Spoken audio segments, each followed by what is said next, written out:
Oke, hai. Kembali lagi di podcast teman ngobrol Ujang. Setelah episode sebelumnya kita membahas pariwisata, kita kembali lagi ya nyenggol mengenai ya mungkin hal-hal yang itu masih kita anggap sepele tapi sebenarnya nggak sepele sepele amat gitu. Dan juga bisa jadi hal yang penting gitu soal bahagia gitu. Tapi definisi bahagia sendiri kan masih apa ya, menurut orang-orang masih berbeda-beda, mempunyai konsep pemahaman yang berbeda mengenai definisi bahagia. Tapi untuk episode kali ini kita akan kupas dari dimensi atau dari sisi konseling seperti apa sih yang namanya bahagia, atau hal-hal yang tidak membuat bahagia itu apa saja sebenarnya. Dan ada banyak pertanyaan-pertanyaan lain yang nanti akan kita kupas bersama di sini. Jadi teman-teman, pernah nggak sih teman-teman itu duduk sendirian gitu, liatin dinding, terus tanya gitu di dalam hati, apa aku bahagia gitu? Kadang kita punya pekerjaan, pasangan, keluarga, bahkan juga pencapaian.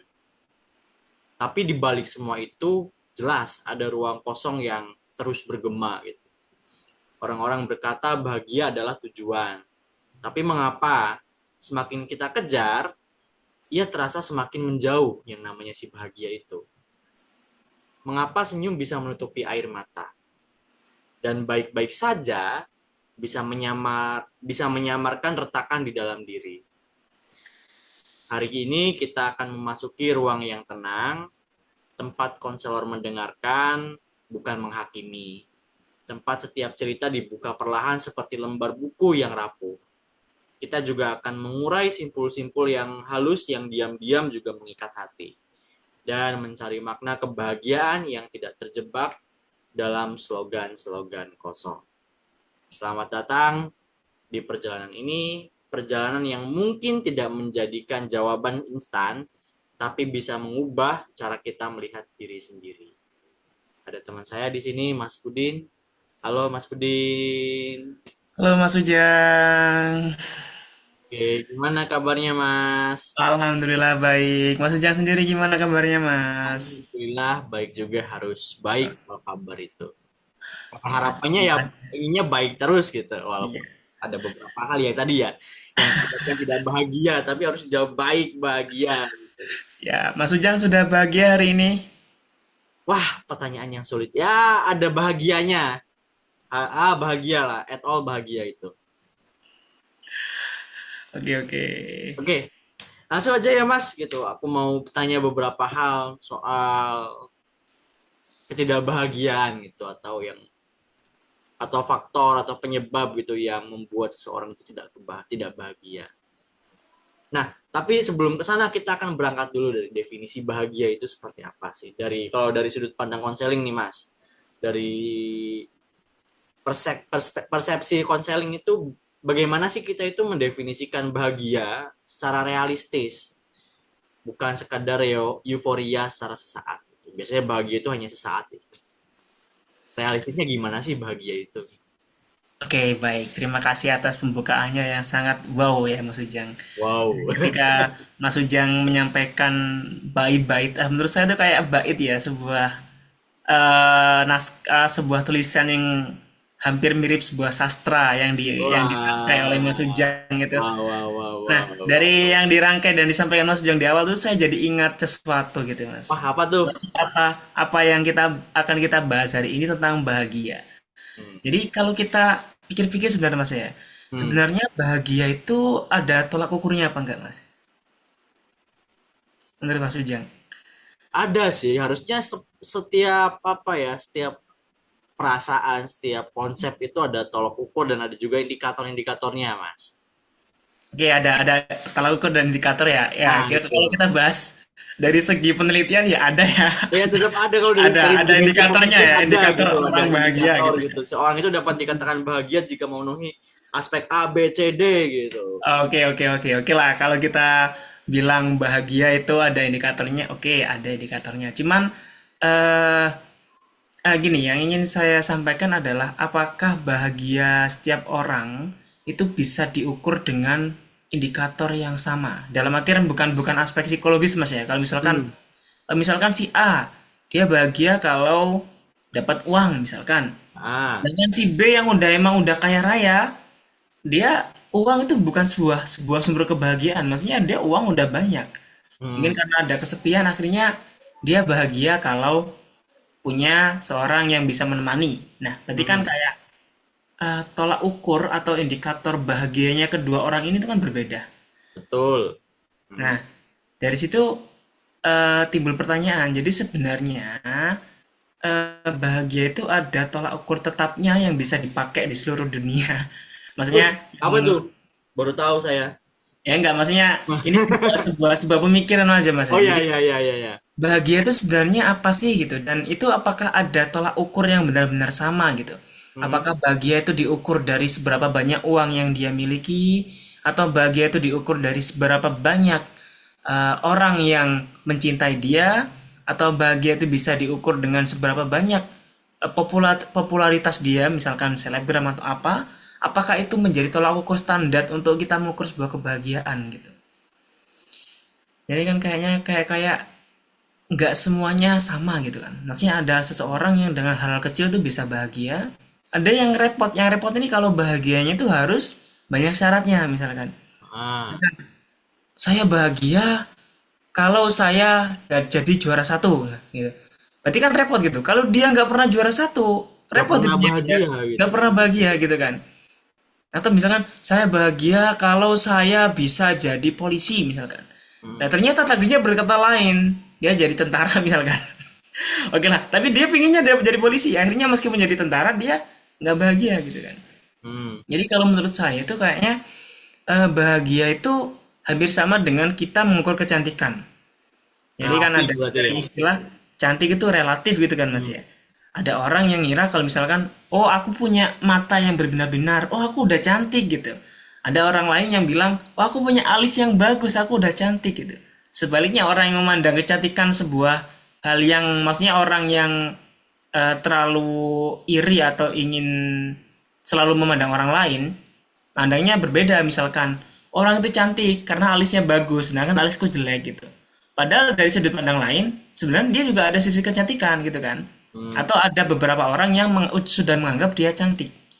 Jadi menurut saya kebahagiaan itu relatif dan itu tidak ada tolak ukur yang standar yang bisa kita gunakan untuk semua orang gitu ya. Kalau untuk beberapa orang mungkin lah misalkan orang-orang yang apa itu sedang kekurangan atau misalkan orang-orang nggak punya, mereka kan pasti akan bahagia kalau ada bantuan berupa uang gitu kan. Hmm. Tapi kan selain uang, mereka sebenarnya juga sudah bisa merasakan bahagia kan dengan kehangatan keluarga, kebersamaan keluarga gitu. Jadi salah ketika kita menilai seorang nggak bahagia karena satu aspek yang belum tentu itu membuat dia bahagia gitu. Hmm. Gimana ya kok kayak ribet gitu ya? Jadi ya asal sederhananya gini mungkin ya Mas. Bahagia itu adalah apa ya? Ketika seseorang ingin mengisi ruang yang kosong di hatinya itu. Nah, ruang yang kosong itu kan beda-beda kan. Ada yang Ya. bisa materi, ada yang kesepian tadi gitu. Ada yang mungkin apa gitu gak bisa menyalurkan hobi misalnya. Kalau dia bisa menyalurkan hobi, dia juga bahagia. Mungkin sederhananya simpelnya kayak gitu kali ya Mas atau gimana? Ya, jadi ya itu bahagia itu relatif dan nggak ada tolak ukur yang kita bisa menilai seberapa bahagia dia gitu. Itu cuman yang bisa kita ukur atau yang bisa kita gunakan sebagai acuan dia bahagia atau tidak itu lebih ke bukan gini, bukan seberapa besar dia bahagia, tapi seberapa besar dia tidak bahagia gitu. Jadi ibarat kata bahagia kalau kita ukur seberapa besar itu nggak bisa diukur kan. Seberapa bahagia kamu itu ya pasti tiap orang beda-beda. Tapi Hmm. kita bisa melihat kayak apa sih yang menyebabkan orang-orang itu menjadi tidak bahagia gitu. Nah, ini yang mau kutanyain sih Mas. Ya Gimana gimana? sih caranya konseling itu membantu seseorang gitu untuk Mm-mm. mengenali bahwa ia itu sebenarnya tidak bahagia. Ada caranya nggak sih? Oke, jadi kalau kita lihat kayak oh, orang itu bahagia atau enggak, atau kita simpelnya kalau kita gunakan bahasa konseling atau psikologi ya, kita pakai mental health lah atau mental hygiene atau sejenisnya lah. Intinya kesehatan mental. Orang dikatakan bahagia kalau dia itu kesehatan mentalnya itu sudah terpenuhi ya, dalam artian tidak ada kurangnya, tercapai kesehatan mentalnya. Nah, dia bisa bahagia, dia bisa menjalankan aktivitas sehari-harinya dengan optimal gitu ketika dia bahagia, atau dalam tanda kutip kalau di bahasa kita mungkin kesehatan mentalnya itu sehat, Hmm. itu bahagia. Nah, sekarang kita fokusnya adalah apa sih membuat seseorang itu bisa terganggu mentalnya atau bisa tidak bahagia. Intinya mentalnya dalam keadaan tidak sehat. Nah, ini yang biasa jadi tolak ukur. Jadi kayak kita kalau kita meneliti kesehatan mental itu yang jadi tolak ukur apa ya, seberapa sehat dia gitu. Makanya rata-rata jawabannya ya sehat selama dia bisa beraktivitas, selama dia punya teman, itu ya tingkat kesehatan mentalnya masih di atas, masih baik dan sangat baik gitu kan. Gitu. Nah, Hmm. dari sebenarnya kalau dari sudut pandang konseling itu ada beberapa lah ya, banyak sih ya, banyak teori dan pendekatan yang berbeda mas. Apakah ada yang paling benar? Setiap teori, setiap pendekatan pasti mengklaim mereka paling benar gitu. Jadi Hmm. karena mungkin kita ilmunya ilmu-ilmu humaniora gitu ya, bukan ilmu apa, ilmu kita itu ilmu non eksak. Jadi kebenarannya bersifat plural.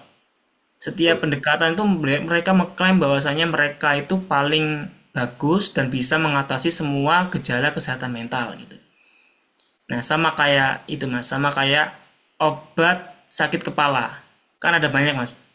Hmm. Ada oskadon ya. Ada apa lagi Mas? Sakit Bodrek. kepala. Bodrek, itu ada banyak kan. Dan mereka masing-masing itu pasti mengklaim bahwasanya mereka bisa menyembuhkan segala jenis sakit kepala gitu kan. Nah, kita ya juga sama kan, kita minum yang mana aja, tentu sakit kepala bisa Berat. reda. Nah, begitu juga dengan pendekatan konseling, Mas. Jadi kayak pendekatan konseling, obat untuk mengatasi kesehatan mental, gangguan kesehatan mental itu juga ada banyak. Pendekatan ada banyak dan semuanya mengklaim mereka bisa mengatasi masalah kesehatan mental. Gitu. Dan kalau kami ibaratkan di dunia konseling ya, berbagai macam pendekatan itu sama seperti bermacam-macam pisau. Hmm. Fungsinya kan sama untuk memotong, ya kan? Dan tentunya semua jenis pisau bisa untuk memotong apapun gitu kan. Tapi ada beberapa pisau yang memang spesifik untuk memotong hal spesifik juga. Sama dengan pendekatan konseling ada banyak, bisa kita gunakan semua, tapi beberapa kita lihat ada yang cocok. Gitu. Itu kalau ke pendekatan konselingnya, itu sedikit mungkin sedikit keluar nanti. Sedikit introduksinya sebenarnya banyak sekali gitu pendekatan-pendekatan konseling yang untuk mengidentifikasi ya apakah seorang itu bahagia atau tidak gitu. Tinggal mau milih pakai yang mana gitu. Ini cocok dengan karakteristik orangnya mungkin ya atau dengan karakteristik kasusnya atau dan lain-lain sebagainya.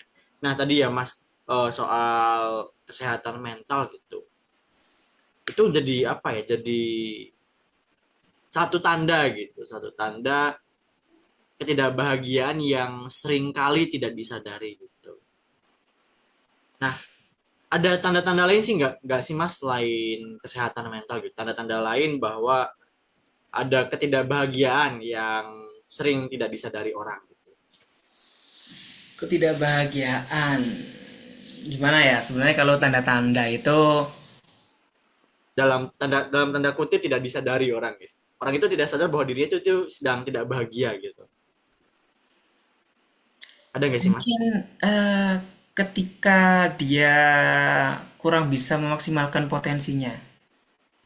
Itu intinya ketika kerja dia kayak lemes terus atau mungkin ada sesuatu yang dipikirkannya dan selalu mengganjal, Hmm. dia tahan, tapi sebenarnya itu bisa, mungkin kalau bahasa kerennya sekarang bisa jadi bom waktu gitu mas ya. Jadi ketika dia meledak mungkin bisa terjadi kayak overthinking, malam-malam kepikiran, nggak bisa tidur gitu, atau misalkan punya masalah dengan orang, nah terus nggak pernah diungkapkan, akhirnya menjadi kayak apa ya, semacam trauma dan bisa ke-trigger gitu.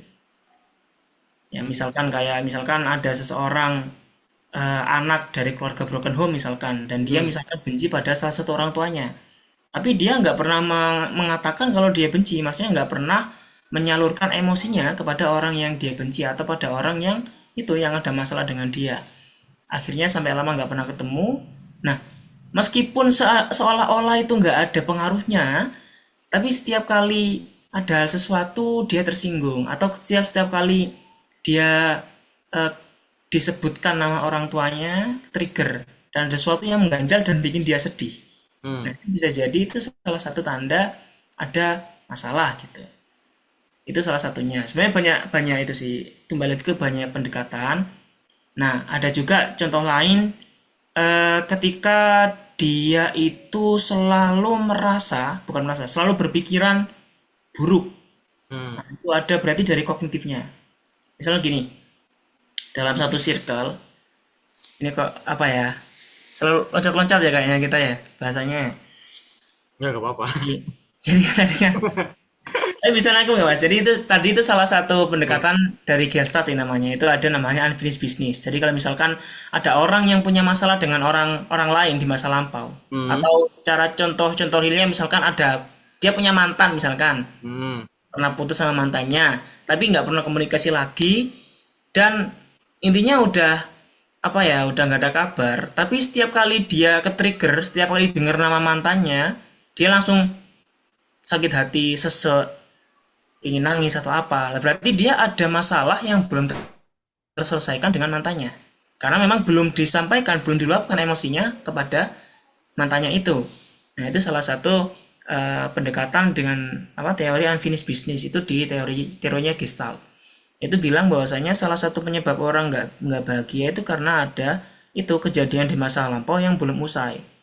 Itu unfinished businessnya gitu. Hmm. Nah, cara membuat dia bisa bahagia kembali, bisa sehat kembali mentalnya, ya diselesaikan. Namanya juga unfinished business kan, masalah yang belum usai. Caranya ya diselesaikan masalahnya dia dengan si mantannya atau kalau konteksnya yang pertama tadi dengan orang tuanya yang pernah membuat dia trauma atau sakit hati. Nah, itu bisa diselesaikan. Menyelesaikan apa harus ketemu? Sebenarnya kalau bisa ketemu ya bisa ketemu, cuman kalau dalam pendekatan praktik konseling itu biasanya ada teknik-teknik lain yang bisa membuat dia meluapkan emosinya tanpa harus ketemu orangnya. Kan repot kalau harus menemukan orangnya kan. Misalkan mantannya udah jauh nggak tahu kabarnya, kan nggak harus kita cari sekeliling dunia kan nggak. Atau misalkan orang yang punya masalah dengan dia itu udah meninggal. Misalkan Oh. dia punya trauma dengan ayahnya, tapi ayahnya udah meninggal atau udah hilang kemana lah. Nah, itu kalau misalkan harus ketemu ayahnya kan nggak harus apa sulit nanti apa Mas. Akhirnya jadi ada pendekatan untuk meluapkan emosinya itu ada namanya teknik pendekatan kursi kosong. Sebenarnya tekniknya ada banyak, cuman yang familiar dan sering didengar atau sering yang populer lah itu pakai teknik kursi kosong. Jadi kalau kursi kosong itu dia kayak disuguhkan dengan kursi, Hmm. terus dia dipersilakan untuk menyampaikan. Kira-kira kamu misalnya ada dua kursi nih mas, ada dua kursi.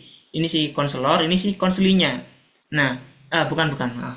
Ada dua kursi, jadi si konselnya disuruh duduk di salah satu kursinya, dia berperan sebagai diri sendiri. Jadi hampir mirip role model ya.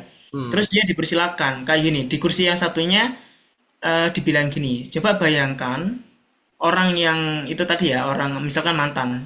Coba bayangkan mantan kamu ada di depan kamu, saat ini duduk di kursi itu.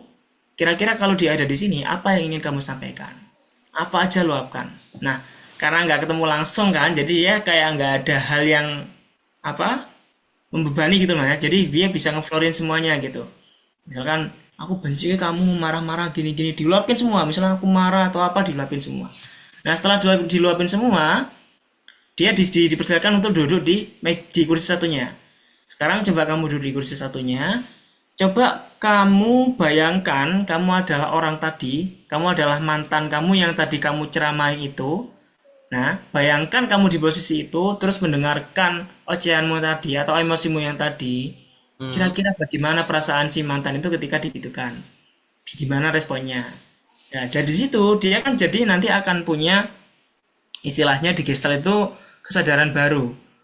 Apa sih kalau bahasa Inggrisnya itu saya kok lupa, new awareness ya, new awareness. Jadi Hmm. ketika udah kayak gitu dia kan udah tahu nih posisi si mantan atau posisi si pelaku yang ada masalah dengan dia jadi tahu oh ternyata gini ya rasanya jadi pelaku setelah dapat luapan emosi dari dia. Akhirnya dia tahu, terus dia disuruh menjawab. Misalkan kamu digitukan sama kamu yang tadi, misalkan kamu sebagai mantan terus dapat luapan emosi kayak gitu, apa respon kamu? Nah, direspon misalkan, oh iya minta maaf, aku sebenarnya gini gini gini gini. Jadi dia bisa punya kesadaran baru. Nah, ini kalau dijelaskan mungkin simpelnya kayak gitu, tapi kalau dalam praktik itu agak agak Agak lama rumit ya. prosesnya. Iya, soalnya teknik itu dilakukan di akhir, Mas. Jadi di awal-awal itu kita cuma explore. Explore full apa sih yang sebenarnya jadi masalah. Jadi sebenarnya kayak kesehatan mental itu sama kayak apa sih istilahnya pohon yang ada akarnya. Hmm. Jadi apa yang kita lihat, misalkan kayak dia sering nangis, sering sedih, sering tantrum atau apapun yang menandakan kesehatan mentalnya sedang tidak baik-baik saja, itu sebenarnya masih pohonnya, masih batangnya. Hmm. Nah, tugas konseling di awal itu sebenarnya bukan langsung ngasih teknik, kita cari akarnya. Kira-kira apa sih yang membuat dia kayak gini, yang membuat dia gak bahagia? Nah, kita telusuri akarnya. Pasti ada banyak kan? Dan itu nggak bisa ketemu sekali atau 2 kali pertemuan. Mas. Biasanya minimal konseling itu 7 kali pertemuan baru ketemu akar masalahnya. Kalau secara teori maksudnya kalau secara realnya kayak gitu. Cuman karena di dalam praktiknya, kalau kita konseling gitu kan mungkin mengeluarkan biaya yang cukup mahal gitu mas ya. Jadi Hmm. diusahakan sekali 2 kali ketemu udah selesai gitu. Nah, jadi biasanya sih kalau selama saya di konselor sebaya kemarin, ya rata-rata sekali 2 kali itu aja, terus dia ada sedikit edukasi, terus dia merasa mendingan, merasa baik, mereka udah nggak datang. Nah, itu juga ya nggak masalah, maksudnya paling nggak itu kan sudah memberikan edukasi dan kayak obat sementara, obat untuk kesehatan mentalnya gitu, setelah dia tahu gitu. Tapi kalau dalam praktiknya konseling sebenarnya nggak cukup 1 atau 2 kali pertemuan, minimal 7 kali. Nah itu tadi jadi teknik itu digunakan dilakukan di akhir. Jadi di awal-awal itu pasti ada kayak penggalian akar masalah. Apa sih yang membuat dia tidak bahagia? Apa sih yang sebenarnya dia rasakan? Siapa saja yang sebenarnya berpengaruh dari atas apa yang dia rasakan? Itu kita telusuri akarnya. Baru ketemu akarnya, baru dikasih treatment sebuah teknik itu tadi. Itu saya sebenarnya masih ada banyak yang ingin saya. Banyak ya, tapi kita batasi dulu gitu, batasi dulu biar nanti tidak terlalu melebar gitu. Nah, salah satunya tadi ada teknik kursi kosong itu yang Mm, eh, bisa digunakan gitu ya. untuk apa namanya? Untuk mengidentifikasi maupun bukan menyelesaikan ketidakbahagiaan gitu. Nah, salah satu tanda ketidakbahagiaan yang sering tidak disadari orang itu ketika seseorang itu menurun produktivitasnya gitu. Itu bisa menjadi Mm, indikasi juga bahwa mungkin bisa jadi ini orang terganggu kebahagiaannya gitu. Karena ya. terganggu karena menurun produktivitasnya gitu. Dan itu juga kalau di dalam organisasi sangat berpengaruh sekali. Mm. Dalam semua aspek kehidupan sih mas berpengaruh Nah, kesehatan mental itu. pertama itu ya di dalam semua kehidupan gitu. Kemudian tadi sempat nyinggung juga ya Mas Pudin itu nyinggung soal masa lalu seorang anak gitu Mm. yang misal berasal dari keluarga broken home gitu. Nah, aku mau tanya sih Mas, Gimana mas? seberapa ada pengaruhnya nggak sih Mas dari pengalaman masa kecil, terutama pengalaman masa kecil Mm. yang cukup menyedihkan gitu dalam membentuk pola ketidakbahagiaan ketika ia di masa dewasa? Oke, kalau kita bahas masa lalu ya, itu sebenarnya tergantung teori siapa yang mau dipakai, Mas. Yang Jadi, ambil salah satu atau salah dua mungkin Mas. Nah, ya, yang populer aja gitu, yang paling mudah dimengerti gitu. ya sebenarnya kalau yang populer, semua populer sih, Mas. Cuman gini, kita lihat dari sejarah perkembangan konseling ya. Jadi kalau kita pakai teori Bapak Psikologi Nasional ya, Bapak Psikologi Dunia, semua orang kenal Sigmund Freud. Nah, Hmm. Freud itu teorinya terkenal dengan masalah di masa lalu. Nah, intinya kalau Freud itu apa ya?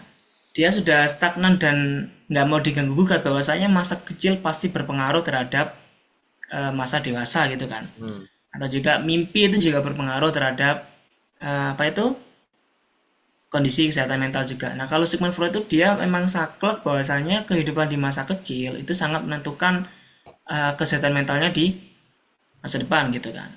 Nah, ketika makanya kalau kita pakai psikoanalisis, nah kan teorinya Sigmund Freud kan psikoanalisis, itu Kualitas. nanti pasti lebih ke banyak apa ya, banyak terapi yang pakai hipnotis. Pakai hipnotis kenapa? Karena psikoanalisis itu lebih ke mendalami alam bawah sadarnya. Makanya sebenarnya Hmm. psikoanalisis itu ranahnya bukan di konselor, Mas. Maksudnya konselor, kalau konselor yang konselor ya, itu biasanya jarang pakai yang Freud psikoanalisis. Mereka lebih banyak pakai pendekatan yang lain. Jadi agak melebar ya. Jadi Ya nggak apa-apa. ini sedikit gini, ini aja. Nah, Sebuah intermezzo yang orang-orang jarang tahu misalkan. Kan nah. ada konselor, ada psikolog, ada psikiater. Hmm.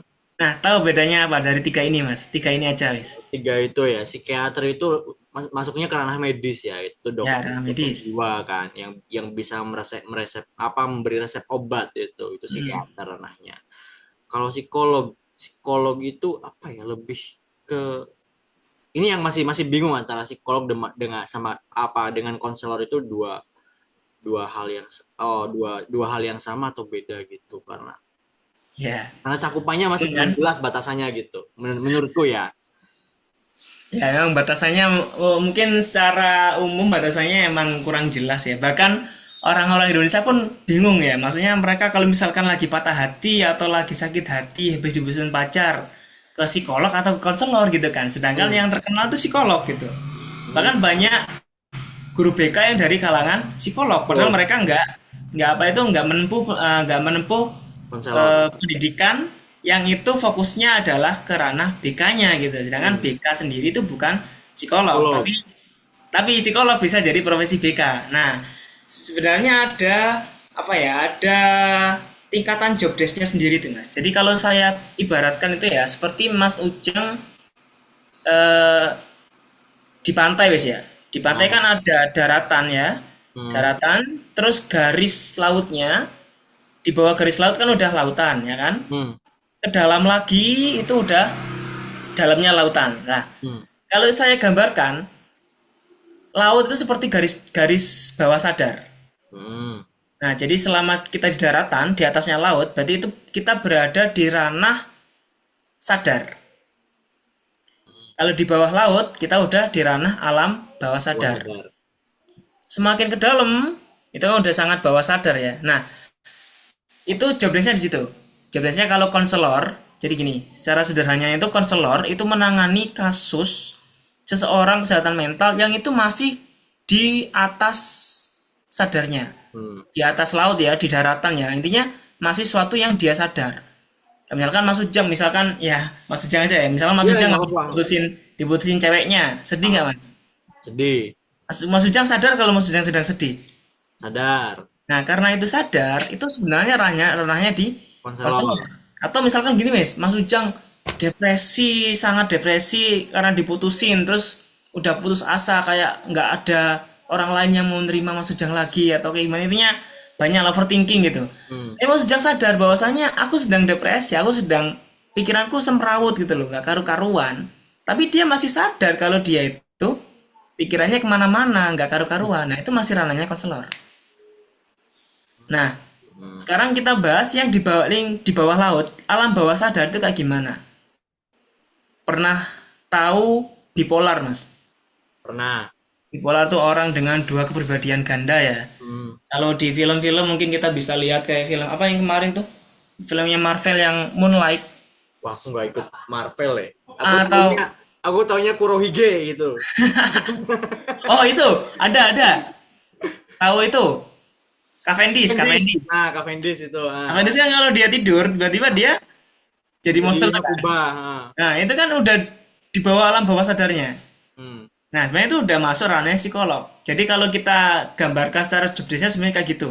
Itu secara dari itu ya, dari pembelaan orang-orang BK ya. Karena memang yang dipelajari BK itu lebih kayak ke yang sadar aja. Makanya kalau di BK itu kita nggak diajari kayak melihat kepribadian orang dari apanya itu nggak. Kita cuma diajari bagaimana cara membantu orang yang sedang apa itu yang sedang tidak bahagia, yang sedang apa. Sadar bahwa sedang nggak Hmm. bahagia gitu. Jadi makanya kalau ditanya kita para konselor bisa membaca isi hati orang, enggak, kita nggak bisa membaca. Kita cuma bisa apa ya istilahnya membuat orang bercerita gitu. Jadi kalau Mas Ujang pernah konseling nih ya, Mas Ujang pasti datang terus dikasih apa itu attending lah, dikasih apalah pengenalan. Terus akhirnya ketika memberikan kenyamanan itu, si konseling ini ya, mereka dia bisa terbuka untuk bercerita. Nah, Hmm. itu salah itu skillnya konselor itu di situ.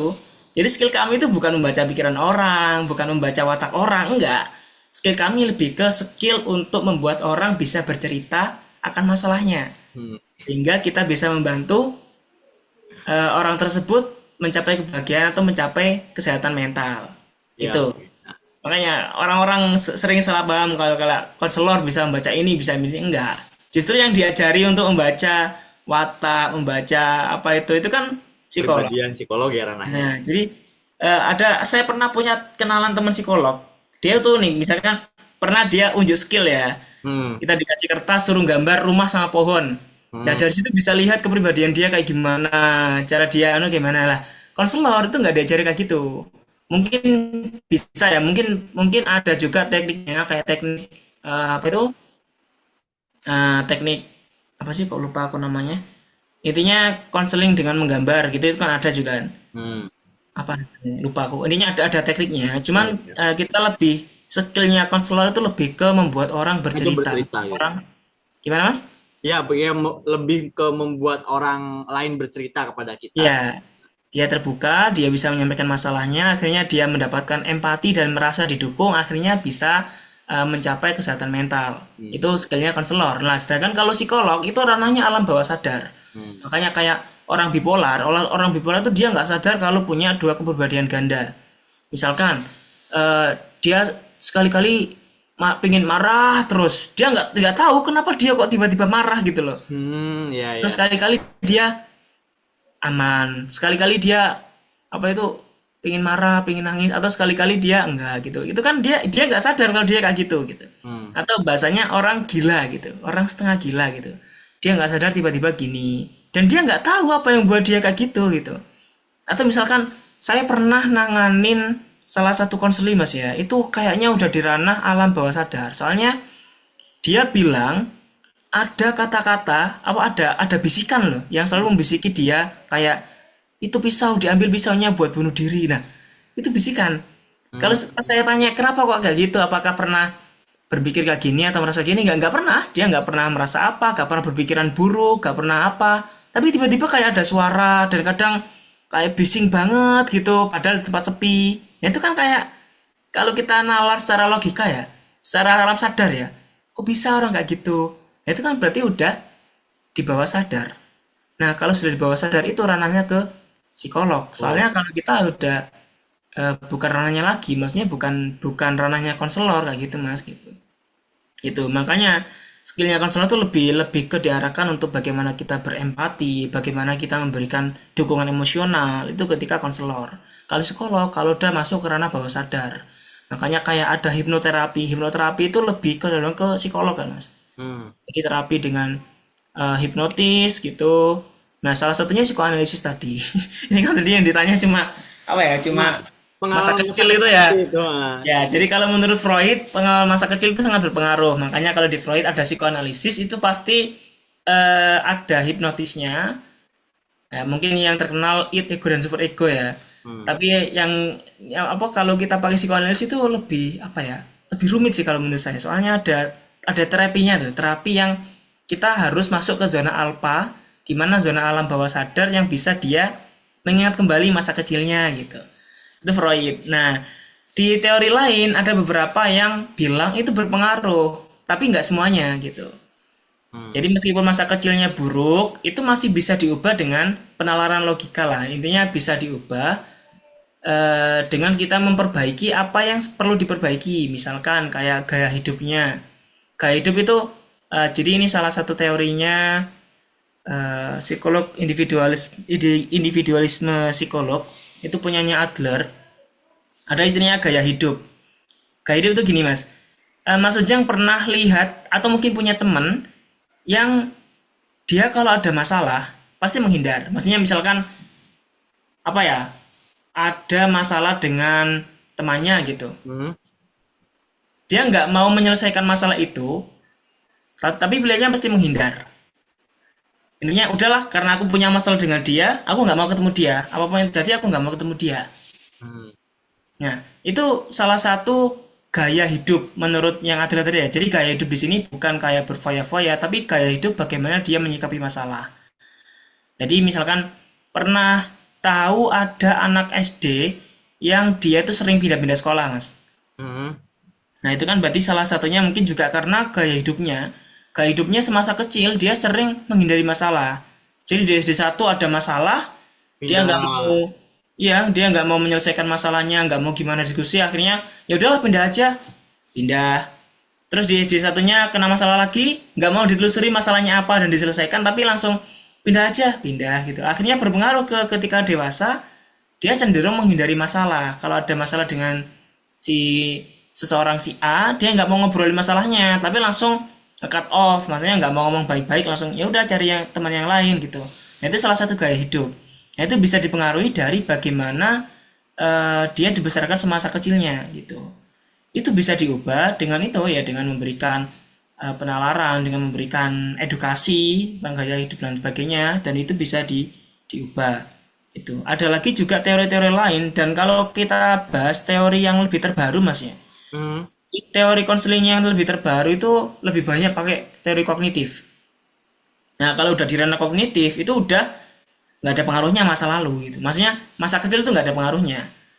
Ada disebabkan oleh kejadian sebelumnya, tapi nggak sampai yang di masa kecil gitu, Mas. Itu kalau kalau udah di ranah kognitif. Jadi kalau ditanya pertanyaannya sebenarnya masa kecil berpengaruh apa enggak? Ya Tergantung. tergantung tergantung pendekatannya pakai mana gitu ya. Sebenarnya ada yang bilang berpengaruh, ada yang enggak. Ya gitu. Dan yang bener mana? Semuanya bener gitu. Soalnya yang kognitif ini juga bener. Maksudnya meskipun dia punya penyakit di masa kecil, bisa diperbaiki dengan teori-teori kognitifnya gitu loh kan. Itu misalkan kejadian masa lalunya udah jauh sebenarnya, udah terpendam lama gitu. Itu Hmm. dia nggak masalah meskipun itu di masa kecil atau masa udah remaja atau kapan, itu masih bisa diperbaiki kognitifnya, Mas. Maksudnya bisa bisa diluruskan lagi gitu loh, Mas. Itu sih kalau dari pertanyaannya Mas Ujang. Itu. Sangat panjang sekali itu, bisa intinya bisa berpengaruh bisa enggak tergantung kita menggunakan pisau analisis atau pendekatannya siapa dulu Hmm. gitu kan. Mau ya tadi menurut Bapak psikologi dunia Sigmund Freud ataupun menurut teori kognitif, yang kalau kognitif itu menyatakan nggak berpengaruh, tapi kalau Freud ya sangat berpengaruh gitu, bisa jadi seperti itu. Hmm. Ya, tergantung mau pakai yang mana dulu gitu. Nah, Hmm. kemudian Mas, selama menjadi konselor sebaya ya, apa namanya, dari yang hasil pengamatan Mas Puding gitu ataupun hasil konsel konsel konseling tadi itu, penyebab ketidakbahagiaan yang paling sering muncul itu lebih banyak dari faktor internalnya atau dari eksternalnya? Oke. Ini menarik nih pertanyaannya Mas Ujang nih. Hmm. Jadi kan saya di Konselor Sebaya itu kan kebetulan ditempatkan di Fakultas Matematika dan Ilmu Pengetahuan Alam ya, FMIPA.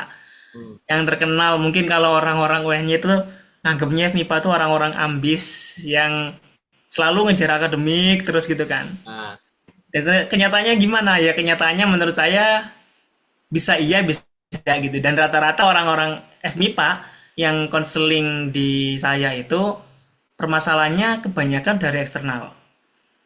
Jadi karena mungkin karena fokus akademik ya, fokus akademik, fokus belajar, akhirnya jarang bersosialisasi dengan teman, jarang ketemu temen, jarang kayak kita yang bareng temen, lebih fokus belajar. Itu yang bikin dia kurang bahagia. Saya nggak bilang tidak bahagia, tapi kurang. ada kayak perasaan sedih atau perasaan kurang bahagia karena itu nggak ada interaksi sosial, maksudnya kurang kurang interaksi sosial gitu Mas. Jadi itu pengaruh banget Mas, interaksi sosial itu pengaruh banget. Saya tuh dari S1 itu skripsi saya meneliti kesehatan mental, Hmm. itu lebih banyak aspek sosialnya. Makanya ada salah satu dosen di UN itu dia juga konselor juga. Ketika waktu itu ada apa ya, pelatihan konselor sebaya, dia Hmm. jawabannya cuma gini, dia ditanya misalkan, Pak, sebenarnya mental saya sehat apa enggak? Lah, yang beliau tanyakan itu cuma perihal gini, kamu punya teman, punya, masih bisa apa itu bersenang-senang dengan teman, masih bisa kerjasama dengan teman, masih bisa sehat gitu. Jadi dia selama kita masih bisa berinteraksi sosial dengan teman masih oke, masih bisa kerjasama, itu menunjukkan kesehatan mental yang masih Nah, dalam kondisi sehat, bagus dan sangat baik. Makanya yang apa ya? salah satu Saya tolak nggak ukurnya bilang adalah interaksi gitu.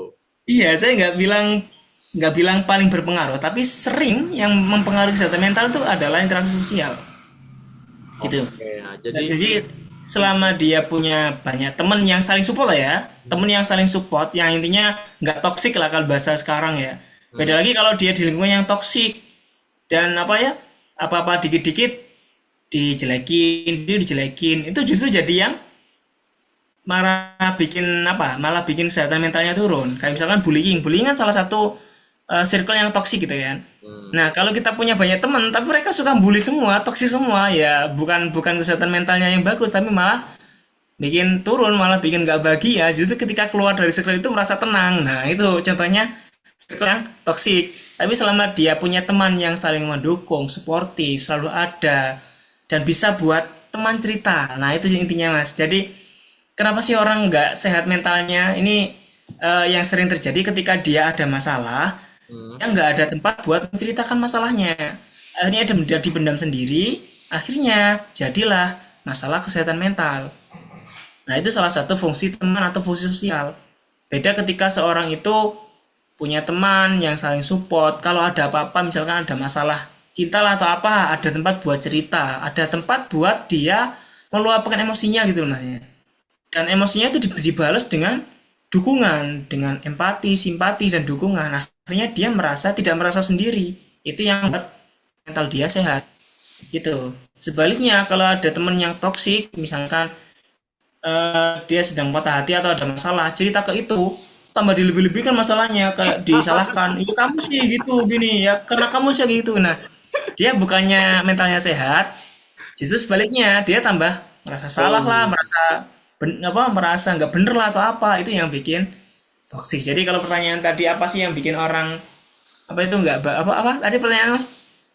pertanyaannya penyebab ketidakbahagiaan itu lebih dari internal atau eksternal gitu. Nah, sebenarnya lebih banyak dari eksternal sih Mas. Itu tadi nggak ada teman buat cerita gitu. Nah, ya tadi ya salah satu soal ngomongin kesehatan mental gitu. Dapat dilihat gitu daripada di apa ya?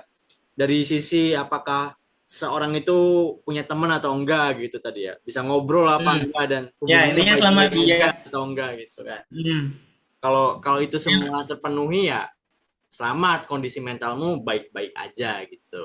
ya masih baik-baik saja gitu. Nah, tapi gini Mas, Hmm. sebenarnya itu cuma apa sih? Itu kalau kita menilai secara sederhana itu memang kayak Maknanya gitu seperti udah itu. cukup. Ah. Hmm, udah cukup baik. Cuman ada beberapa kondisi lain yang gini, meskipun dia terlihat bahagia di luar, dia banyak temennya, ada kalanya sebenarnya dia juga menyimpan luka gitu loh. Intinya ada beberapa kasus tertentu, meskipun dia punya teman, tapi dia nggak terbuka. Dia nggak cerita banyak hal, apalagi soal masa lalunya ke teman. Hmm. Nah itu menjadi salah satu juga bukan apa ya, sebenarnya bukan indikator mental yang kurang sehat, tapi itu seperti apa ya? Mungkin itu tadi penyakit yang kata Mas Ijang, penyakit yang tidak disadari gitu loh. Ah. Yang di awal tadi, jadi ada orang yang sebenarnya dia ada sakit tapi nggak sadar. Karena apa? Nggak sadarnya karena udah banyak temen sebenarnya. Tapi masih masih ada sakitnya, soalnya nggak pernah diceritakan, dipendam sendiri. Hmm. Itu intinya, kalau ada temen cerita apa ya jangan dipendam sendiri biar nggak jadi sakit gitu. Ada orang mungkin kan ada juga istilahnya orang yang tertawa paling paling keras sebenarnya dia menyimpan luka paling dalam. Nah itu sebenarnya ada beneran juga.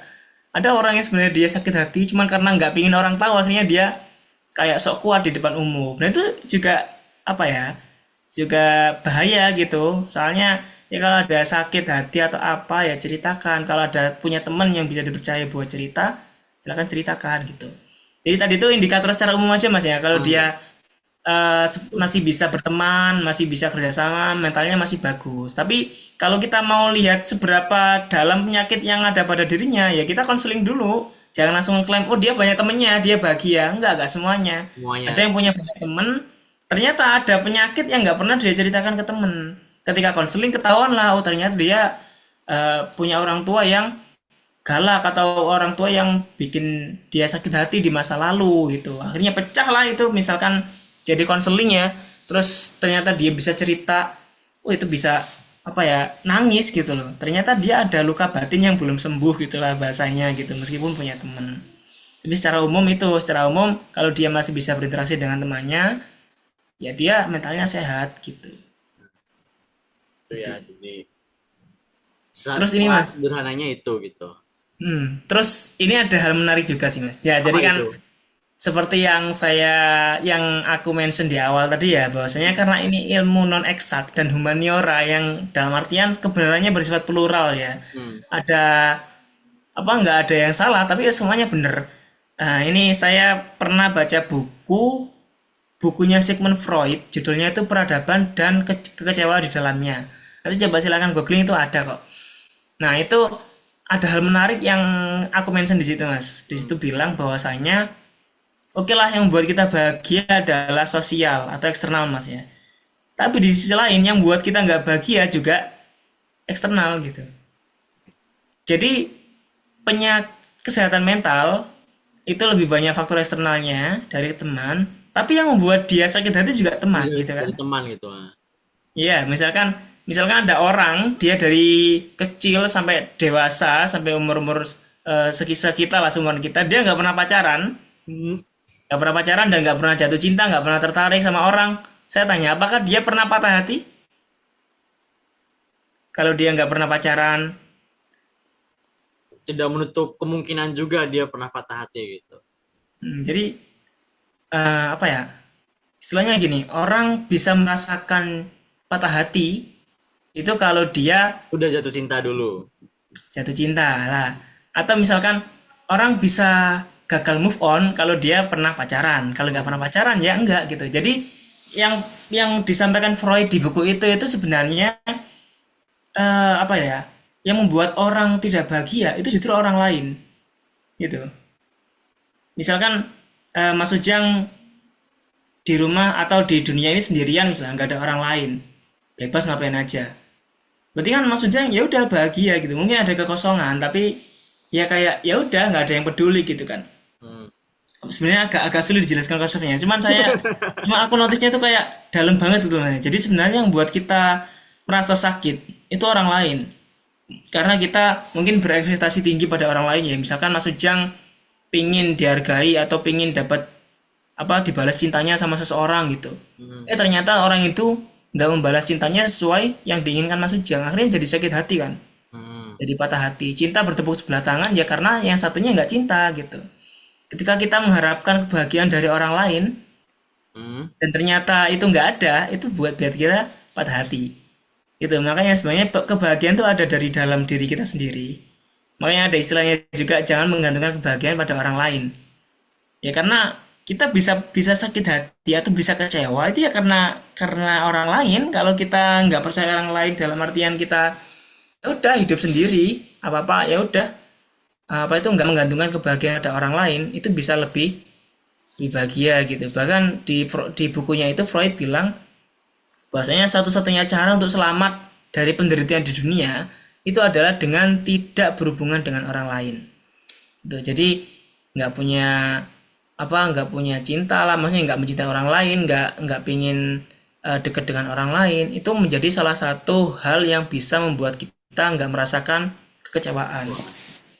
Ya, soalnya orang bisa kecewa karena berharap dengan orang lain gitu kan, Mas. Itu sebenarnya Tapi betul tanpa tadi juga. tapi tanpa ada harapan, Mm-mm. nggak ada apa ya, terus buat apa gitu. Jadi Ya, apa ya, jadi sebuah apa namanya? Sebuah lingkaran gitu. Tanpa kita berharap buat apa kita hidup gitu. Tapi harapan itu yang membunuh kita gitu. iya. Kalau Ya kata jadi Sujiro Tezo gitu. sebenarnya bunga Freud itu lebih kayak ke filsafat nih, Mas. Jadi kita Nah, disuruh mikir, iya ya sebenarnya yang buat kita tidak bahagia ya karena orang. Kita kalau semakin dekat dengan orang, itu kan semakin orang berpotensi buat nyakitin kita gitu kan. Hmm. Misalkan Mas Ujang eh, di jalan ketemu orang random misalkan, Hmm. terus orang itu nyuekin Mas Ujang, tapi Mas Ujang nggak kenal, ya udah kan nggak ada sakit hati kan Mas. Ya kayak ya bodo amat gitu lah Ya kan istilahnya. Mas Ujang ke Malioboro ketemu orang, nggak disapa ya emang nggak kenal kan, ya udah nggak apa-apa gitu. Beda lagi kalau misalkan Mas Ujang ketemu pacarnya Mas Ujang, Hmm. tapi dia sok cuek gitu. Akhirnya kan ngerasa sakit hati kan, dicuekin sama Tuh. pacarnya, atau misalkan dicuekin sama orang terdekat. Nah, Hmm. padahal cuek sendiri itu apa ya kan itu hak dia buat nyapa atau enggak gitu kan. Tapi karena kita udah deket dan kita berharap dia nggak cuek, akhirnya itu yang bikin sakit hati. Misalkan kita dengan orang orang random ketemu di jalan, kita nggak mungkin berharap dia bakal Nyapa apa itu. balik gitu. Iya, bakal kenal atau bakal nyapa kita. Kita nggak berharap, ya udah, papasan ya udah biasa aja. Lain halnya kalau itu orang terdekat, papasan kok nggak nyapa, kepikiran kan? Hmm. Aduh, aku salah apa kok nggak disapa gitu kan? Nah, itu salah satu tujuannya Freud nulis ya itu, maksudnya apa itu yang buat kita sakit hati mengalami penderitaan di dunia itu ya karena kita berhubungan dengan orang gitu.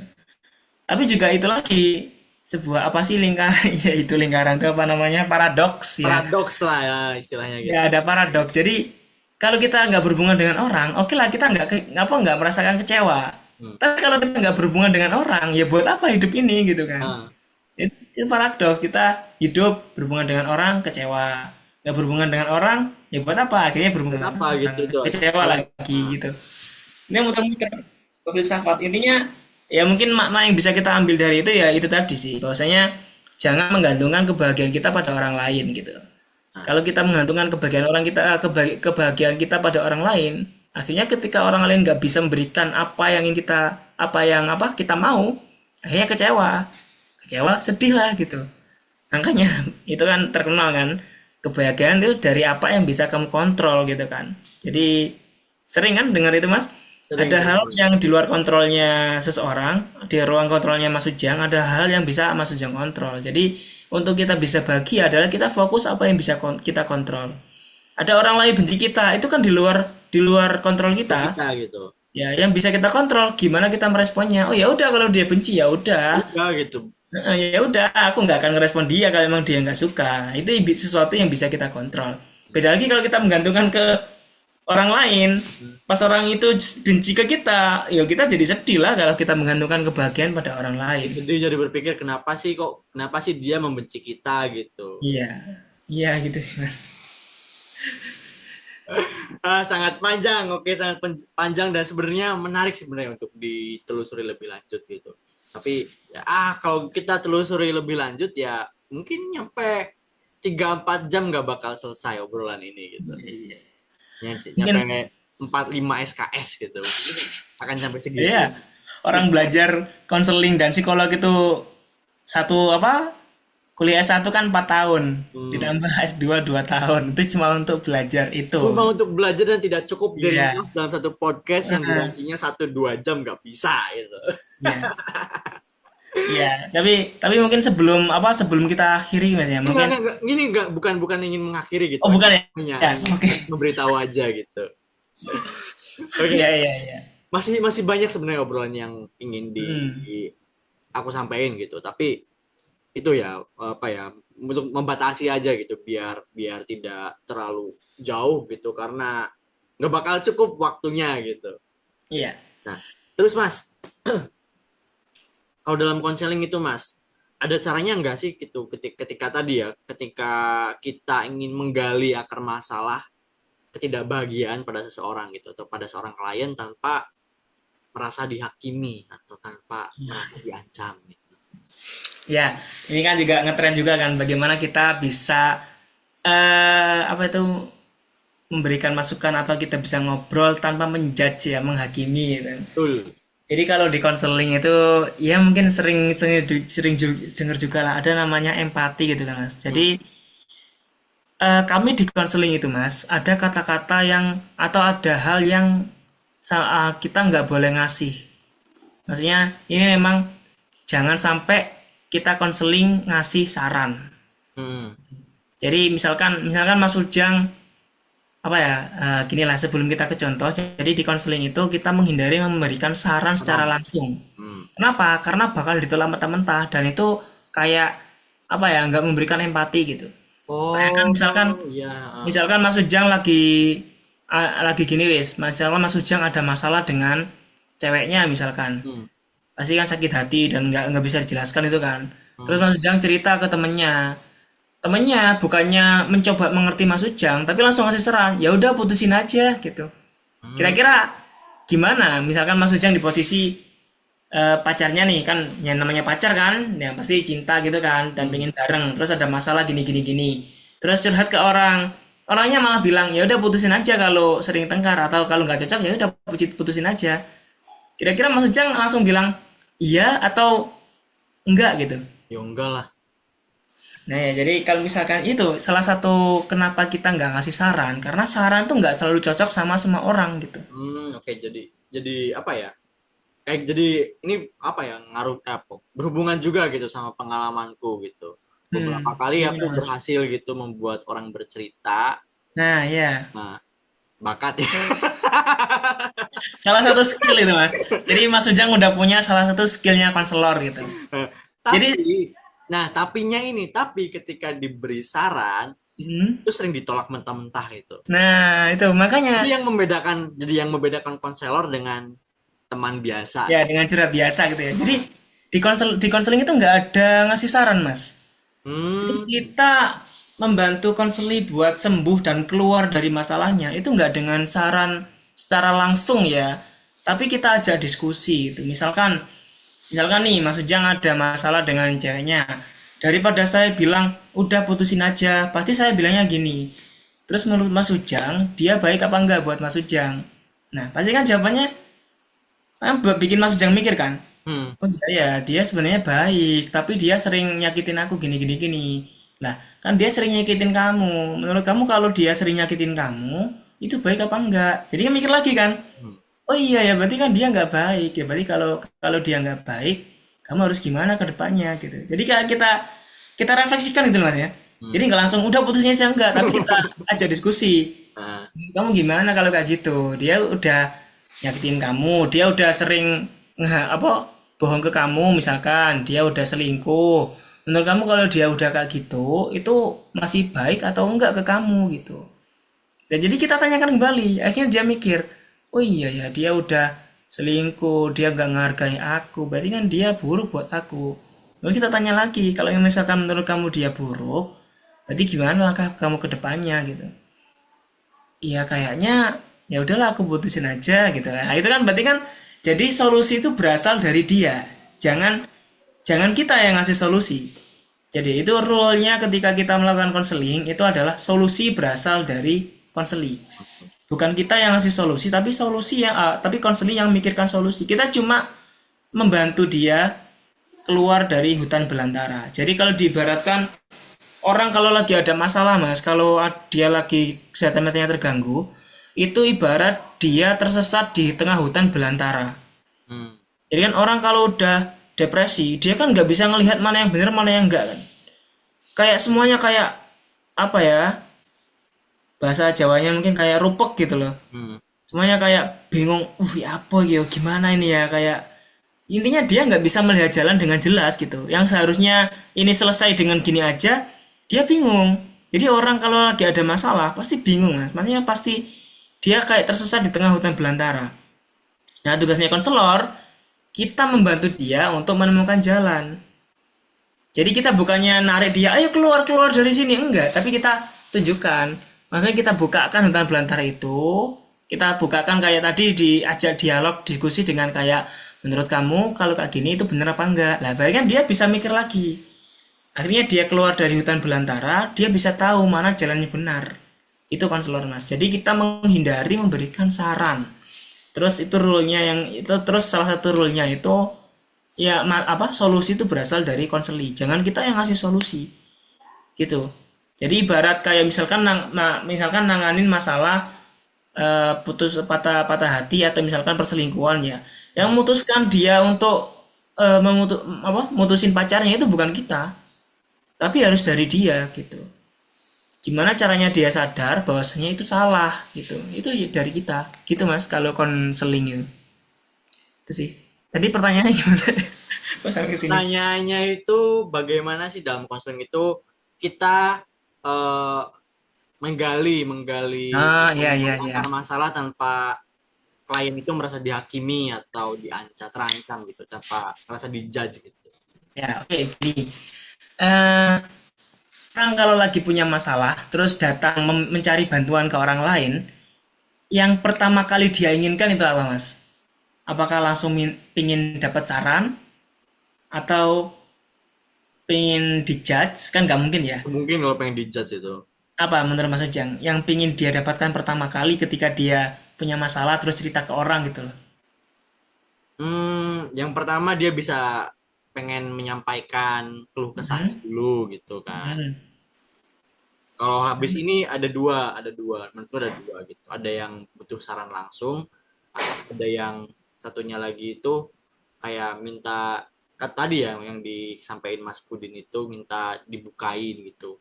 Mhm. Minta minta diajak ngobrol gitu. Aku harus ngapain sih gitu gitu. Tapi Mhm. tanpa tanpa ngerasa dijudge itu. Nah, itu tadi kuncinya, tanpa ngerasa dijudge. Jadi sebenarnya kalau orang cerita ke Mas Ujang, Hmm, orang curhat ke Mas Ujang akan masalahnya, hmm, yang pertama kali dia butuhkan adalah dia ingin diterima. hmm, Dia ingin diterima dan ingin merasa aman. hmm, Dalam artian, kenapa kenapa orang menghindari untuk dijudge? Karena kalau dijudge kan kayak ditolak. Misalkan, ih kamu sih emang kamu yang kayak gitu lah, kan itu kayak ditolak. hmm, Dia nggak butuh kayak gitu. Kalau ada orang minta bantuan profesional konseling itu, berarti yang pertama kali dia pinginkan adalah dia ingin diterima. Dia ingin diterima bahasanya, oh iya ya masalah kamu itu berat gitu.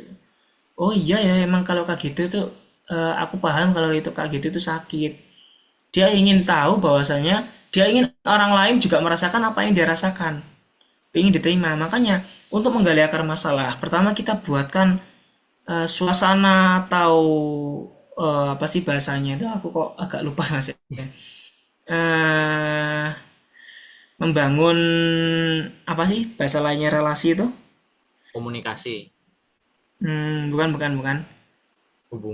relasi. Rapor. Oh, Di bahasa konseling itu membangun rapor yang bagus. Rapor itu ya kayak hubungan yang bagus antara konselor dan konseli. Intinya gimana dia bisa merasa diterima, akhirnya dia bisa percaya, ya kan? Kalau hmm, dia udah merasa diterima, merasa aman, bahwasanya, oh aku kalau curhat ke dia, aku nggak dijudge, gitu loh.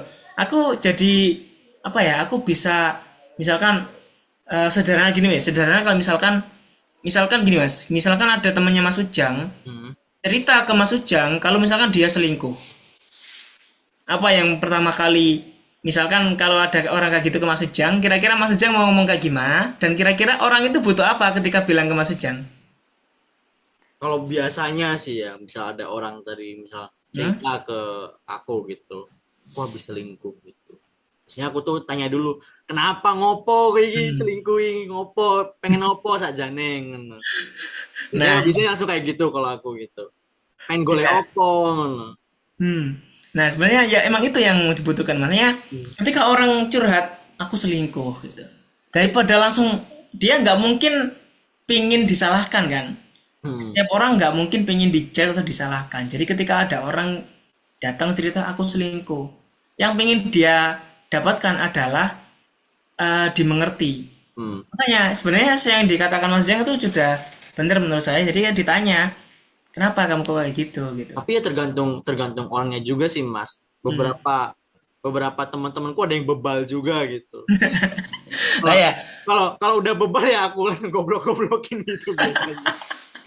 ya kan itu tergantung relasinya Mas. Tergantung Kalau tergantung misalkan relasi ya gitu. Tapi Nah, kalau kalau misalnya misalkan emang udah teman dekat, ya udah apa salahnya udah vlog-vlog gitu kan. Beda beda cerita kalau misalkan itu kayak orang baru gitu kan nah cerita. itu kalau orang baru Nah, kan beda kita lagi. harus menjaga perasaannya kan. Ya, dia pingin dimengerti. Kenapa dia kok sampai kayak gitu? Pasti ada alasannya kan. Nah, itu yang pingin dia dapatkan. Dia ingin dimengerti alasannya. Kenapa dia kok sampai kayak gitu? Apa sih yang membuat kamu kayak gitu? Kamu sedih tak? Kamu apa tak? Lah, dia pingin divalidasi apa yang dia rasakan. Misalkan, iya aku sedih karena gini gini gini. Akhirnya aku kesini sini. Nah, ketika dia merasa diterima, dia misalkan dia habis ke Mas Ujang, terus Maksudnya nggak langsung bilang kamu salah, enggak, tapi bilang apa yang buat kamu kayak gitu. Akhirnya kayak ditanya-tanya, terus dia merasa nggak disalahkan gitu loh Mas ya. Akhirnya dia merasa diterima. Iya, misal merasa diterima, akhirnya dia percaya ke Mas Ujang. Setelah percaya ke Mas Ujang, terus membangun hubungan yang baik lagi, akhirnya dia bisa terbuka. Nah, ketika dia terbuka, dia ceritalah semua apa sih yang buat dia kayak gini, apa aja, termasuk mungkin pengalaman di masa lalu, saya pernah gini diginiin. Dia cerita semuanya. Nah, ketika udah terbuka itu, tugasnya konselor, ya udah kita aplikasikan dengan pendekatan konseling. Misalkan, oh dari ceritanya dia, kayak saya, misalkan kita pakai pendekatan yang aku mention di awal. Ternyata dia punya masalah dengan salah satu orang yang belum selesai. Nah, bisa kita telusuri, bener nggak masalahnya dengan ini? Ada ciri-cirinya. Kalau misalkan kita bahas dia terus dia langsung merasa sakit hati atau ke-trigger, bisa jadi memang itu masalahnya. Tapi perlu kita gali lagi, bener nggak gini gini gini, terus ditanyakan lagi apa yang pernah diperbuat orang itu ke kamu gitu, apa yang masih membekas, apakah omongannya itu selalu terpikirkan oleh kamu, apakah iya. Nah kalau misalkan udah iya, tapi ini udah itu ya, udah di tahap hubungannya udah bagus ya, Hmm. maksudnya hubungan antara konselor dan konseling udah saling percaya dan udah bagus, itu bisa kita tanya lebih sensitif. Makanya di awal-awal jangan langsung tanya hal-hal yang sensitif, tapi kita bangun dulu rapornya. Sekiranya dia udah percaya ke kita dan bisa terbuka, baru kita mulai masuk ke hal-hal sensitif. Hal-hal sensitif kayak gimana sih hubungan kamu dengan dia, apa yang buat kamu sakit hati gini gini gini. Itu kan sensitif, Mas. Kalau di awal-awal kita langsung tanya itu kan kayak apa sih orang ini kok sok kenal terus anu gitu kan. Tapi kalau misalkan hubungannya udah bagus, bisa kita tanya itu. Nah, karena udah terbuka, terus kita kita kaitkan dengan teori atau pendekatan yang pernah kita pelajari, di situ bisa lama-lama bisa ketemu akar masalahnya. Itu, Mas. Gitu jawaban tanpa pertanyaannya. tanpa merasa klien itu terjudge gitu ya. Iya, jadi mengalir gitu ya. Jadi mengalir Ngalir. datang dia cerita, oh kok enak ceritanya sama dia, akhirnya terbuka, makin banyak yang diceritakan. Makanya misi pertama kalau ada orang konseling itu Mas ya, misi pertama konselor membuat dia nyaman buat cerita. Kalau dia udah nyaman buat cerita, dia terbuka, akhirnya banyak yang diceritakan. Nah, yang diceritakan banyak, bisa kita pilih nih. Oh, kira-kira ini yang jadi masalah gitu. Oh, tapi terus gini lagi, ini rule yang nggak tertulis, tapi sering kali lalai sama orang-orang. Bahkan teman-teman saya ketika praktek, menurut saya beberapa ada yang lalai. Jadi ketika dia udah terbuka, tanyanya juga apa? Jangan seenaknya gitu loh. Tanyanya fokuskan ke hal-hal yang perlu aja. Hmm. Jadi misalkan ada orang cerita bahwasanya dia sakit hati pada mantannya gitu kan. Yang ditanyakan jangan fokus ke mantannya, tapi fokus kayak apa sih yang buat kamu sakit hati? Apa yang pernah dia lakukan ke kamu gitu kan. Fokusnya ke situ. Nah, biasanya kalau apalagi yang saya nggak membedakan gender lah ya, apalagi kebanyakan, apalagi kalau cewek ya sama temennya ketika cerita, Nah, aku habis sakit hati sama mantanmu. Dia bukan fokus ke apa yang dia rasakan. Yang tanya bukan bukan bukan fokus pada apa yang dirasakan konseling ini, tapi fokus ke mantannya kayak kenapa mantan kamu? Mantan kamu sekarang di mana? Dia ngapain ya? Lah itu yang salah. Maksudnya ketika ketika kita udah dapat kepercayaan buat tanya, pastikan yang kita tanyakan itu yang berkaitan dengan tujuan konseling itu sendiri. Jangan tanya ke yang lain, apalagi karena privasi gitu. Kayak kamu habis ngapain aja sama mantan kamu. Nah, itu kan privasi itu kan. Jangan disalahgunakan sampai menanyakan privasi yang nggak seharusnya kita butuhkan buat konseling. Tapi kita fokuskan ke perasaannya aja, apa yang buat kamu merasa kayak gitu, apa yang buat kamu berpikir kayak gitu, gitu aja. Jangan tanya kamu habis ngapain sama mantan kamu ya, jangan. Tanyakan, tanyakan aja apa sih yang buat kamu patah hati, apa yang buat kamu merasa kayak gitu, gitu. Apa yang dilakukan sehingga kamu kayak gitu. Jadi fokus ke apa yang dia rasakan, jangan fokus ke hal yang lain. itu ya. Itu. Yang membedakan konseling profesional dengan teman hanya sekedar membantu gitu. Biasanya kan tadi teman itu apa ya, fokus ke orang lain, malah justru gibah gitu. Ya itu biasanya fokus. Jadi akhirnya gibah. Bukan bukan fokus ke apa yang dia rasakan, kenapa dia sakit hati, tapi fokusnya ke kayak gibahin mantan akhirnya gitu. Itu ya. Jadi Iya, ya baiknya kalau misal misal apa ya, misal punya kendala-kendala atau masalah-masalah perasaan gitu yang masih dalam tanda kutip batasannya tadi konseling itu disadari ya gitu ya, mungkin ada benarnya juga gitu langsung ke ahlinya aja gitu daripada ke teman yang Ya. barangkali larinya nanti ke gibah Hmm. gitu, masalah nggak terselesaikan malah justru tambah ruwet gitu ya. Mm-mm.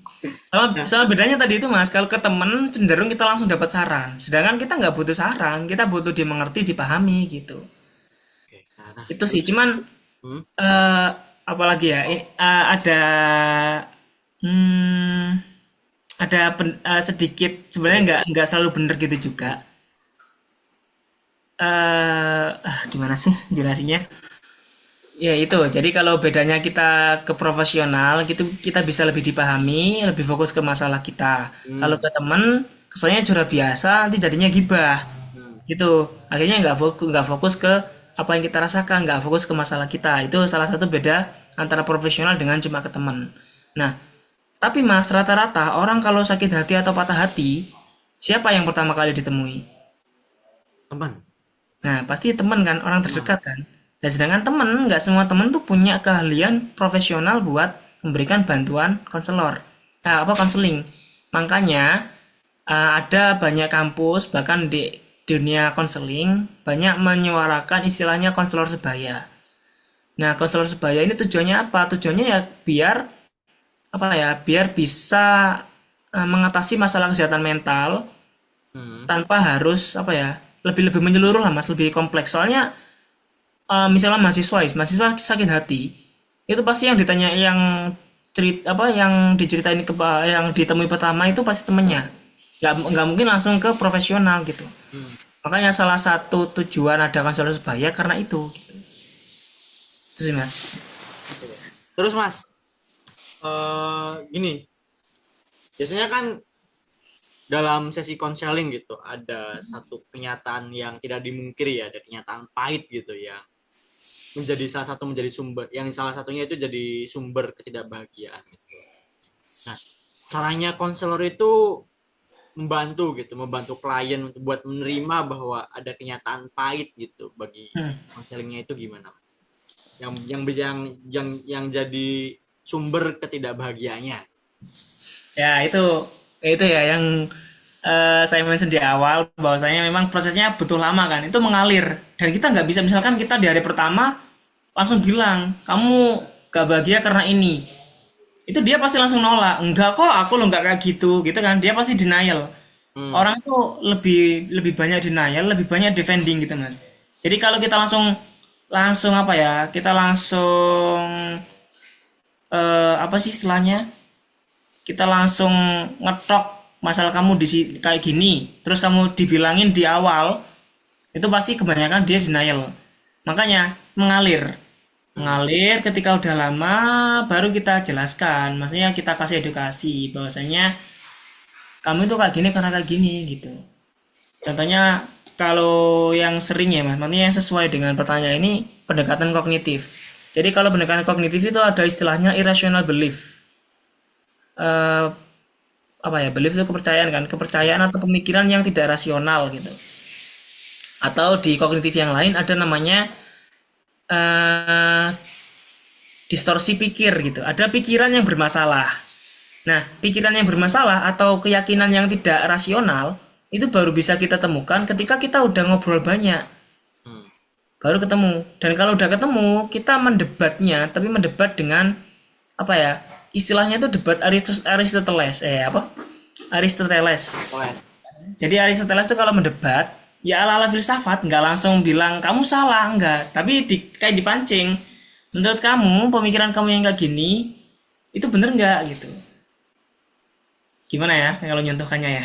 Ya itu kayak kayak apa ya, memposisikan seorang gitu kalau misal di kayak gituin rasanya gimana gitu kan, sederhana itu Ya sih. istilah gini wes. Yang sering itu kayak gini. Orang yang sering saya jadikan contoh juga sih. Ya, itu jadi Mas Ujang. Apa itu? Jadi ketika ada orang punya pemikiran yang tidak rasional atau pemikiran yang terdistorsi, Distorsi ya. ya itu bisa kita luruskan kembali dengan kita mendebatnya. Akhirnya apa ya, kayak kita luruskan tapi nggak langsung ngejudge, nggak langsung bilang ini salah, tapi kita arahkan kayak menurut kamu kalau kayak gini salah apa enggak gitu. Misalkan ada orang bilang aku putus sama dia dan aku nggak bisa hidup tanpa dia, nah itu kan kayak pemikiran yang salah kan. Nah, Hmm. kita balik pertanyaannya, misalkan selama kamu belum ketemu dia kamu masih hidup kan? Iya, misal ini contoh sederhana aja ya. Iya ya. Ya kan? Iya, berarti kan kalau gitu sebenarnya kamu sudah hidup meskipun tanpa dia. Meskipun dia di awal-awal pasti denial kayak enggak, aku harus sama dia, aku nggak bisa kalau nggak sama dia gitu. Nah, terus kita cari lagi ya, misalkan ada banyak orang loh atau mas yang patah hati juga, tapi dia bisa melanjutkan hidup. Menurut kamu bisa nggak gitu? Intinya kita diskusi kayak gitu sampai benar-benar dia sadar bahwasanya oh iya ya, pemikiranku yang kayak gini itu salah. Itu salah satu cara gimana kita bisa meluruskan kembali pikiran dia yang salah. Jadi memang nggak instan mas, bisa kita diskusikan dan itu bisa lama, proses mendiskusi itu bisa lama.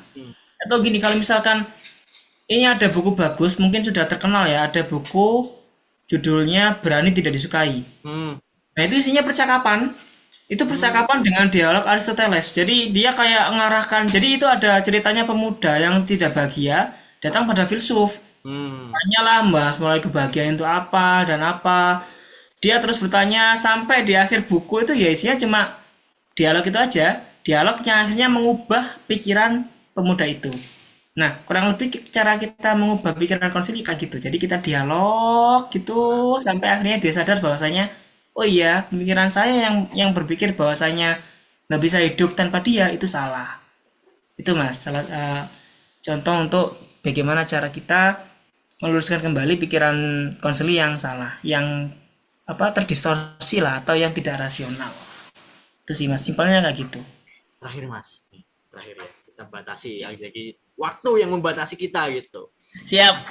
Nanti lanjut Jika part 2. ya siap, oke nanti kita lanjut ke part 2 dengan obrolan yang menarik lainnya. Terakhir Mas, terakhir ini. Jika harus kalau misal Mas Pudin harus ngerangkum gitu obrolan kita dari awal sampai akhir ini, apa sih prinsip paling penting dari pendekatan konseling untuk membantu seseorang keluar dari lingkaran ketidakbahagiaan menuju hidup yang lebih berarti, Mas? Oke, siap Mas. Ini nanti akan nyambung sama apa yang kita obrolin di awal gitu. Ah, Jadi oke lah. Yang faktor yang buat kita tidak bahagia ada dari eksternal, ada yang dari internal. Yang hmm, dari eksternal yang tadi itu bahwasanya ada hal di luar kendali kita ya kan. Misalkan ada teman atau misalkan orang lain itu di luar kendali kita. hmm, Dan untuk kita bahagia, kita harus fokus pada apa yang bisa kita kendalikan, itu kan. hmm, Nah, misalkan ada orang lain marah ke kita atau benci ke kita jangan fokus ke orang lain, tapi fokus ke apa yang bisa kita kendalikan, apa yang bisa kita ubah dari diri kita.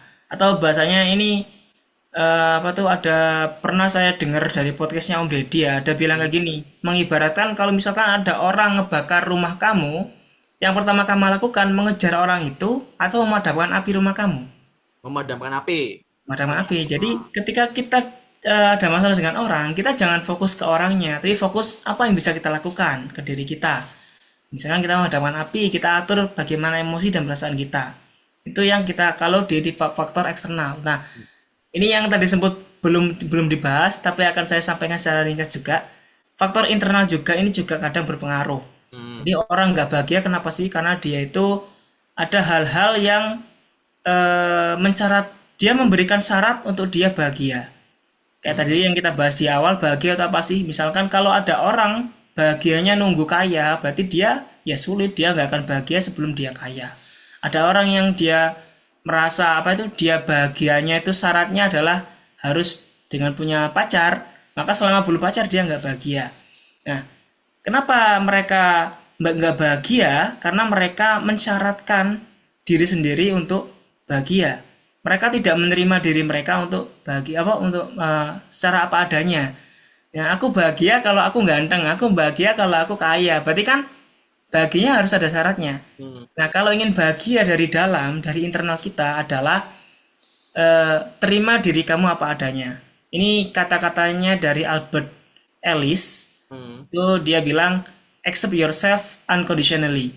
Jadi terima diri kamu apa adanya.